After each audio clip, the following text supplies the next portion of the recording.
निलेश राणे साहेबाला विशेष करून माझं सांगणं आहे, तुम्ही त्यांना थांबवा, तुम्ही त्यांना थांबवा, कारण मला सुद्धा काही मर्यादा आहे. मी कचड्याला लागत होऊन काढीन, मी सोडणार नाही इथून पुढं. तुम्ही एकटेच काय तिरशिंगराव लागून गेले काय निलेश राणे साहेबाला त्यांना नीट समजून सांगा. दुसऱ्या बारीने मी सोडित नसतो. मी बघणारच नाही मग कोण आहे काय आणि केवढ्याचा, कारण त्यांना आम्ही काहीही बोललेलो नाही. असं त्यांचं झालं 5 वेळेस आम्ही त्यांना सांगितलं की तुम्ही बोलू नका, पण त्यांना काय दम निघत.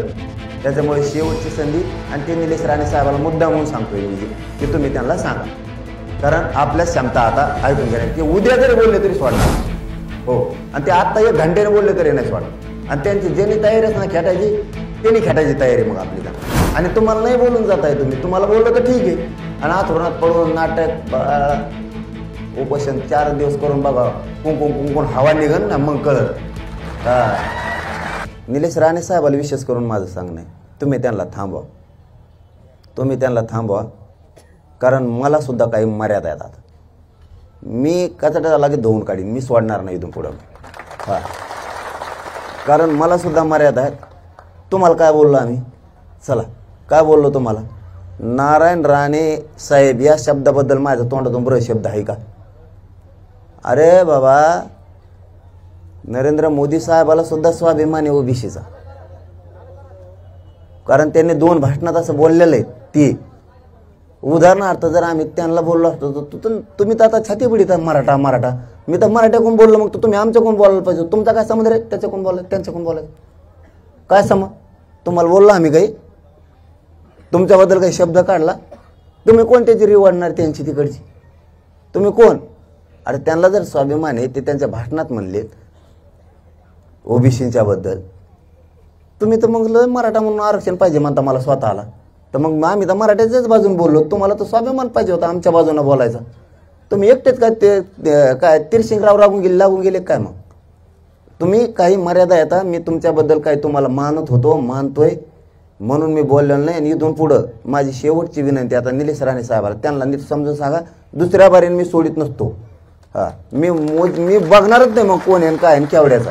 त्यांचं वय आहे, मी त्यांचा आदर करतोय, मोठ्या किमतीचा माणूस आहे. आपल्यासारख्याच्या लेकराच्या तोंडातून शब्द देऊन त्यांना डाग लागू नये. मग भावना समजत असले समजून घ्या, नसता मी पुरा पान उतारा करीत असतो, एक सोडितच नसतो. कारण त्यांना आम्ही काहीही बोललेलो नाही.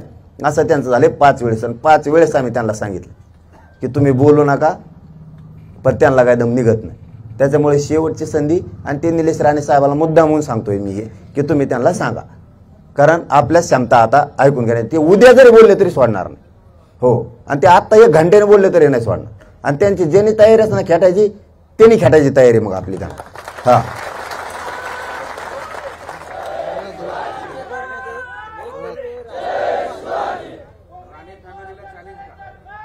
ते जर मला म्हणत असले मराठ्यांचे काय ताकद आहे, मला चॅलेंज देत असले ना, ते जर मला चॅलेंज देत असले ना, तर मग मी बी लय नमुना आहे. ते जवळपास त्यांना बऱ्याच जणांना माहिती आहे. मग त्यांना बी माहिती आहे मग मी काय, मी बी मराठाचे ना. मग पण आपल्यात आपल्याला अपमान नाही करायचं म्हणून मी आता बहुत गप्प बसलेलो.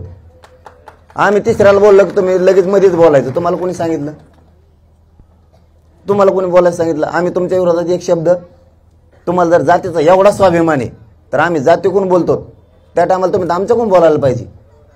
आम्ही तिसऱ्याला बोललो की मध्येच पडत येत लगेच. तुम्ही काय ठेका घेतला का, आणि तुम्ही मध्ये पडाल, तुम्ही गुंड आहेत. आणि इथं सामान्य मराठी काय कच्चे समजले काय तुम्ही. मग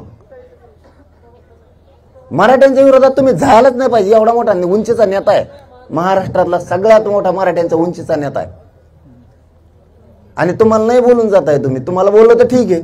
आणि आथरुणात पडून नाटक उपोषण 4 दिवस करून बघा, कुंकुण हवा निघन ना मग कळत.